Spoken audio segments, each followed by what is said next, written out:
Mais on vous a reproché, notamment pendant la guerre froide, au moment où vous écriviez beaucoup et vous militiez beaucoup contre la guerre au Vietnam, mais aussi contre la politique américaine en Amérique latine, on vous a reproché d'être beaucoup moins critique à l'égard de l'URSS, qui était à l'époque l'ennemi de votre pays, les États-Unis. Et on vous a donc accusé d'ailleurs d'être stalinien à cette époque-là. De la même façon, Noam Chomsky, vous êtes juif et vous avez toujours été particulièrement critique à l'égard de l'État d'Israël, beaucoup plus qu'à l'égard des pays arabes qui l'entourent.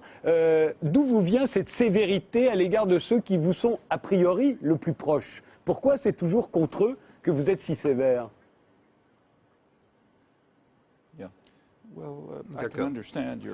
Je comprends que vous croyez ça, parce que c'est précisément ce que la propagande occidentale veut nous faire croire. En fait, en réalité, c'est que j'étais tellement détesté dans l'Union soviétique que l'ensemble de ma discipline universitaire a été anéanti. C'est la seule région du monde où j'étais exclu. Il y a un seul pays où j'ai cherché à pénétrer et où j'étais bloqué avant l'incident de l'autre jour, c'était la Tchécoslovaquie, avant l'invasion soviétique. J'ai essayé de rendre visite à des dissidents qui étaient emprisonnés, on m'en a empêché. Très littéralement, je ne pouvais pas envoyer des articles techniques de linguistique à des gens en Europe de l'Est parce que j'étais considéré comme étant une telle menace qu'on m'en empêchait. Et j'étais très critique, beaucoup plus critique de l'ensemble du système bolchevique au cours de ces années, beaucoup plus critique que des États-Unis. J'étais très critique aussi des dictatures arabes. Mais c'est vrai que je me suis tout d'abord concentré sur l'action des États-Unis et de leurs clients. Et ceci pour des raisons élémentaires éthiques très précises. Les êtres humains sont responsables des conséquences prévisibles de leurs actions. Je ne peux pas beaucoup influer sur l'invasion russe en Tchécoslovaquie, mais je peux influer sur l'invasion américaine du Vietnam ou du Nicaragua. Et c'est là que je vais concentrer mes efforts, de telle manière que vos efforts devraient se concentrer sur ce qui se passe en France. On peut parler des crimes de quelqu'un d'autre, on ne peut pas intervenir, mais dans le cas des crimes de France, vous pouvez intervenir et avoir une influence. Donc pour des raisons morales fondamentales, je me suis d'abord concentré sur les comportements que je peux influencer, c'est-à-dire les États-Unis d'abord. Et ça, on le comprend très bien. Quand on voit les ennemis, on voit ce qu'ils font. Prenez l'Union soviétique. Nous respectons les dissidents soviétiques, car ils se sont concentrés sur les crimes soviétiques. Ce qu'ils disaient sur la guerre du Vietnam, vous, moi, on s'en fiche un petit peu. Bon, on les soutenait peut-être, mais ce qui nous importait, c'est qu'ils disaient sur leur propre pays. Les commissaires, bien sûr, leur ont dit, mais pourquoi est-ce que vous critiquez l'Union soviétique? Pourquoi ne pas critiquer l'action américaine au Vietnam? Nous méprisons les commissaires pour cette attitude. Et il est très dur pour nous d'adopter les mêmes principes moraux par rapport à nous-mêmes. Mais c'est ce que nous devons faire. Dans un pays libre, nous sommes beaucoup plus responsables de l'action du gouvernement que les soviétiques l'étaient pour l'action de leur pays, parce qu'il n'y avait pas grand-chose qu'ils pouvaient faire à cet égard, dans les conditions épouvantables où ils vivaient. Tandis que nous avons une grande liberté de faire beaucoup de choses. Donc, si on choisit de ne pas accepter cette responsabilité morale fondamentale, nous sommes beaucoup plus coupables que l'étaient les Russes, qui ont été discrets par rapport aux crimes soviétiques. Ça, c'est fondamental. Ce qui est intéressant dans cette culture occidentale, c'est que ces principes ne sont pas bien saisis.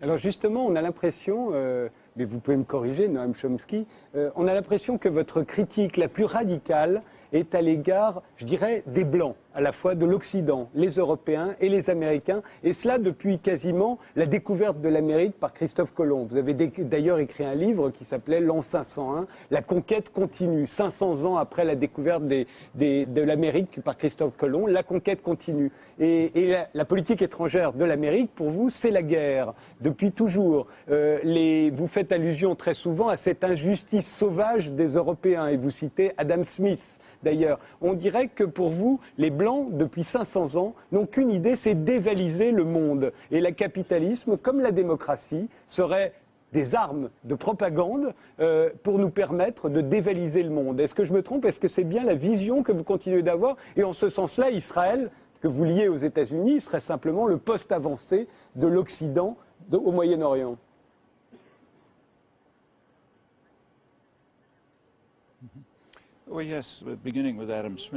Bien sûr, on peut commencer par Adam Smith. C'était un vieux conservateur des Lumières qui avait des valeurs morales. Et donc, il s'est concentré à juste titre sur les crimes de l'Angleterre. Il a parlé de cette injustice sauvage des Européens en pensant surtout aux Britanniques et à l'Inde. Parce que c'était ça qui le préoccupait, c'était ça. C'était son pays, il pouvait l'influencer, c'était sa responsabilité, oui. Il a répondu à cette responsabilité fondamentale, je suis d'accord avec lui, je pense qu'il avait raison, et je crois que je dois faire la même chose. Nous devons tous faire la même chose, prendre modèle sur Adam Smith. En ce qui concerne la conquête de l'hémisphère occidental, c'est l'un des très grands crimes de l'humanité dans son histoire. Il y a eu des dizaines de millions de personnes qui vivaient dans des civilisations relativement avancées dans cet hémisphère occidental, qui, au moment de l'invasion occidentale, ont été décimées. Aux États-Unis, par exemple, ils ont pratiquement été exterminés. Ce n'était pas un secret, vous savez. Les pères fondateurs des États-Unis savaient très bien ce qu'ils faisaient. Ils parlaient de la nécessité d'exterminer la population pour leur propre bien. Et c'est ce qu'ils ont fait. Il ne faut pas l'oublier.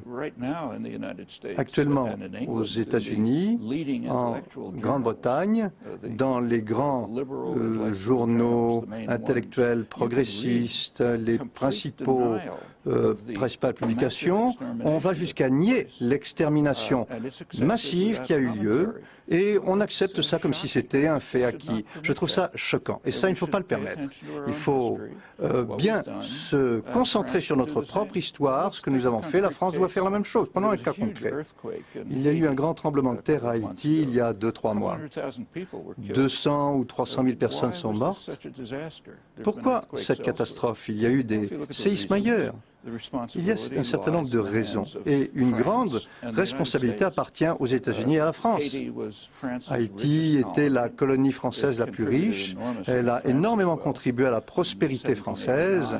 En 1789, au moment de la Révolution, Haïti produisait la plus grande partie du coton mondial, c'est-à-dire le lit même de la révolution industrielle. Je crois que c'était de l'ordre de 70% du sucre et beaucoup d'autres récoltes. Et la France a détruit le pays, l'a transformé en régime de plantation. Les Haïtiens ont voulu se libérer, ils ont réussi, après une guerre extrêmement brutale, et la France, à ce moment-là, a imposé une indemnité très importante pour ce crime d'avoir voulu saisir la liberté. Ils n'y ont jamais échappé. Au milieu du XIXe siècle, les États-Unis ont pris le relais, ont commencé à les torturer. Ils les ont envahis à plusieurs reprises, ont imposé un système de plantation américain et pendant ce processus, qu'est-ce qui s'est passé entre autres choses? C'est que l'agriculture haïtienne a été détruite. La population haïtienne a été forcée de s'exiler dans des bidonvilles, en ville, dans des conditions épouvantables et lorsqu'il y a un cataclysme, c'est une catastrophe. Ça pourrait être un ouragan, un séisme. Bien, qui est responsable de tout ça? Les plus responsables, ce sont d'abord vous et moi, c'est-à-dire les nations qui ont créé cette situation au début. Alors on pourrait dire, moi je m'en fiche, oui on peut faire ça, ou alors on peut aussi décider d'être des êtres humains moraux et de se dire nous sommes responsables des conséquences de notre comportement qui ont amené notre prospérité.